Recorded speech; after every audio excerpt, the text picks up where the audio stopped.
Aliens discovered Earth for the first time. Nothing prepared the galaxy for what? The heavy flagship hung completely motion-locked against the pale blue gas giant. Its massive sublight thrusters burned at maximum emergency output, spewing white-hot radiation into the dark, yet the 2-kilometer hull failed to move by a single millimeter. Grand Marshal Jalvihor stood paralyzed at the central viewing glass of his command deck, his fingers gripping the polished edge until his armored hide turned gray. Around his armada, 12,000 silent automated lanterns glowed in the dark void like cold, unblinking eyes. His entire elite vanguard had been turned into a bloodless monument because they mistook a quiet border for an empty one. No missiles, no alarms, no escape. I wish I could tell you the Empire learned its lesson. It didn't. Stay close. Before the freeze, the tenebrous Directorate did not look at worlds, it looked at ledgers. The Grand Marshal sat upon his high obsidian dais, watching the tactical maps expand as his 15 capital ships spun their hyperdrive cores for immediate conquest. For 9,000 years, the Directorate had expanded across the stars by a simple rule. If a system lacked an active interstellar registry, its minerals belonged to the state. High Recorder Alenzai stepped forward, adjusting the heavy silicate fold pins of her robes as she placed a red data slate on the central table. She informed the Council that old deep range probes had been infected with a structural data loop 3 centuries ago, which had systematically erased this specific sector from their navigation charts. Jalvihor did not look up from his screen, dismissing the warning with a sharp click of his mandibular plates. He commanded the fleet to cross the boundary line into the Stygian threshold anyway. The Armada slid past the border markers into a region completely clean of Imperial beacons. Out here, the space was cold, crowded only by ancient ice fields and the dark silhouettes of drifting rock. Inside the sector, a single human freight vessel drifted near the outer rings of the gas giant. The vessel was a dented rectangle of raw iron, showing no armor plates, no weapon turrets, and no high-grade energy shields. Inside the cramped cockpit, Master Pilot Robert Vance sat in a worn pilot chair that smelled of ozone and industrial sealant. He had spent 28 years managing the logistics of the outer outlands, and his left index finger carried a dark, permanent stain from engine sealant. He lifted a pitted aluminum thermal container to his lips and took a slow, measured swallow of chicory brew, watching the 15 massive thermal signatures bloom across his radar screen. The radar did not scream because it was jammed. It went quiet because it was finished. The flagship moved into a tight orbital lock above the freighter, its shadow blocking the distant stars. Centurion Krell stepped onto the lower tactical deck, his sensory mandibular plates clicking rapidly with aggressive anticipation as he opened a wideband communication channel.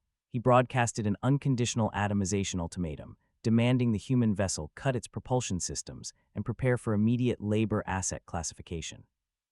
Robert Vance heard the mechanical rasp of the alien voice fill his cockpit, but his hand did not move toward the main power switch. Instead, he reached down to a sticking mechanical valve on his lower console, giving it a swift, unhurried smack with an old iron wrench until the rattling stopped. He kept his vessel moving on its original path, accelerating at a casual, non-military pace toward the edge of the nearest ice field. The target is ignoring the decree, Krell reported, turning his massive obsidian head toward the Grand Marshal. He laughed, a low guttural sound that rattled the bridge floor. They brought an entire Empire's vanguard to declare an annexation. They forgot to check if the gravity would let them leave. Jalvihor raised a heavy arm and gestured toward the screen. He ordered Krell to launch 3 heavy kinetic boarding pods to breach the human hull and secure the cargo holds by force. The pods shot out from the flagship's underbelly like black spikes, their forward drills spinning as they tore through the vacuum toward the freighter. Inside the human cockpit, Vance watched the kinetic indicators grow large on his display. He waited until the incoming vectors matched his calculated numbers, then pulled a manual lever to engage his lateral thrusters. The freight vessel shifted its position by a short distance, slipping sideways into a narrow gap between 2 drifting ice boulders. The 3 boarding pods zipped through the empty space where the freighter had been a moment before, plunging directly into a dense, hidden path of volatile frozen gases and old mining debris. The resulting explosion did not make a sound in the void, but the sudden flash of white fire lit up the hulls of the entire capital fleet. The shockwave ripped through the local orbit, tearing the ice boulders into dust and blasting thousands of tiny fragments against the flagship's shields. Then the system changed. High Recorder Alenzai shouted from her station as the navigational arrays across all 15 capital ships dropped offline simultaneously. On the main view screen, the 12 major asteroids surrounding the gas giant did not drift on their natural paths anymore. They altered their orbital geometry in unison, turning their heavy iron faces inward toward the Imperial fleet as their deep cores began to radiate massive electromagnetic spikes. Vance set his aluminum container back into its console bracket, his stained finger pressing a single red button marked with hand-carved measurement grooves. Across the dark void, 12,000 automated defense lanterns switched from passive dormancy to active synchronization. They did not fire plasma beams or launch kinetic missiles. They simply opened their dark matter nodes, filling the tactical displays of the capital ships with a dense, blinding web of white energy signatures that interconnected from asteroid to asteroid. "Engines are losing compression," Krell shouted, his hands slamming against his controls as the crimson warning lights began to flash. "The power grids are draining into the local space. We are experiencing total system failure." Jalvihor stormed down from his dais, his heavy boots echoing against the metal floor. He ordered the tactical officers to engage the emergency hyperdrives for an immediate backward jump out of the sector. The command deck shook violently as the massive hyperdrive cores spun up to their absolute limits, attempting to rip a hole in space to escape the web, but the space did not open. The 12,000 hidden lanterns glowed brighter, humming with the quiet resonance of a solved equation as they activated the Prometheus lock. The Vanguard experienced absolute engine failure as the localized gravitational distortion anchored their hyperdrives directly to the gas giant's core. The 15 capital ships stood perfectly still, their sublight thrusters burning at maximum emergency output without moving a single millimeter against the pale blue world.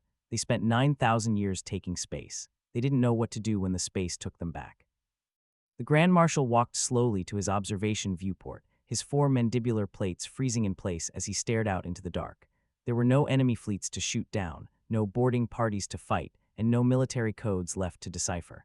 His massive warships had been turned into permanent, helpless monuments inside an automated cage. Hyrecorder Alenzai did not log any more tactical movements. She opened the primary communications array and filed the final black box telemetry string back to the Prime Concordat, attaching a permanent warning index to the sector coordinates. Inside the quiet freight vessel, Robert Vance pulled his log console toward him and typed a short logistical update to the Outlands network. He did not look back at the trapped armada. The metal container sat on the console, vibrating slightly as the gravitational anchors locked the stars in place. The transmission sent by the freighter contained no words of victory, only a single line of automated data. Perimeter secure. The guest has entered the cage. Across the galaxy, the Imperial navigation mainframes updated their maps, marking the Stygian threshold with a new, permanent label that no ship would ever cross. The 15 warships remained frozen against the blue gas giant, their lights dimming as their batteries drained into the silent web. The pitted aluminum container sat dark in the cockpit holder. Vance took his hand off the lever, picked up his wrench, and began to tighten the loose valve on his console. Through the glass, the distant lanterns burned steady against the black.